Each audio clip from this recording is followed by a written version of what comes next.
truc assez étonnant, qui est que c'est un spectacle qui parle des États-Unis, qui transpire les États-Unis dans absolument tout ce qu'il raconte et dans la façon dont il est mis en scène. Et pourtant, quand j'ai commencé à travailler dessus et à essayer de poser des mots en français sur la musique, ça coulait de façon très harmonieuse, ce qui n'était pas le cas dans le travail. Sur l'année dernière, j'ai donc bossé sur Grise, et c'était une musique rock américaine, et ça avait été assez compliqué de justement poser des mots français sur cette musique rock américaine. Il y avait un truc qui, voilà, c'était bien plus compliqué en fait de faire fonctionner les deux. Et là, ça a été la surprise sur Chicago que cette musique d'inspiration jazz, voilà, il y avait quelque chose d'européen, un sentiment européen en tout cas dans la musique et dans la façon dont les mots se posent sur la musique, qui fait que ça fonctionnait pas mal du tout en français tout de suite dès que j'ai commencé à travailler. Ensuite, là où c'est devenu compliqué, c'est que sur ce spectacle, il y a énormément de choses qui sont racontées dans très peu de mots. Il y a une économie des mots et des moyens pour raconter l'histoire, et ça c'est aussi vrai à la mise en scène, où avec juste des lumières et quelques mouvements on raconte des choses immenses. Donc il y a plein de choses qui, dans chaque chanson, même dans chaque dialogue, à la fois il y a donc l'évocation de l'Amérique des années 20, des filles avec les flingues, de la pègre. Donc il faut trouver le vocabulaire pour raconter comme ça l'Amérique de ces années-là. Mais en même temps, il y a un style qui, je pense, est propre aux années 70, quelque chose de très léger, de pétillant, de pop.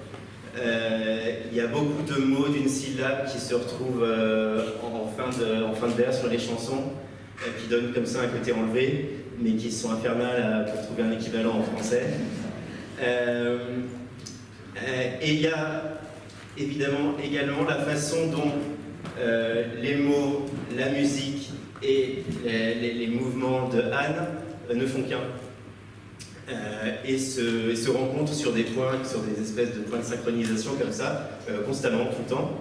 Et ça a été le plus compliqué pendant notre travail ici, c'est-à-dire que on avait besoin que tel mot tombe à tel endroit sur tel geste, et aussi Rob, que vous avez vu tout à l'heure, notre directeur musical, qui voulait aussi qu'il y ait un son, par exemple un son en ou un son en haut, ou un son qui pétille justement.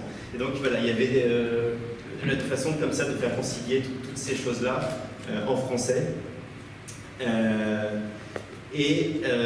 Comme je le disais tout à l'heure, de dire un maximum de choses avec une économie de moyens, c'est-à-dire qu'en fait quand on traduit d'abord pour les dialogues par exemple, si on les traduit en français, toujours en français les dialogues seront un petit peu plus longs, les mots auront plus de syllabes qu'en anglais.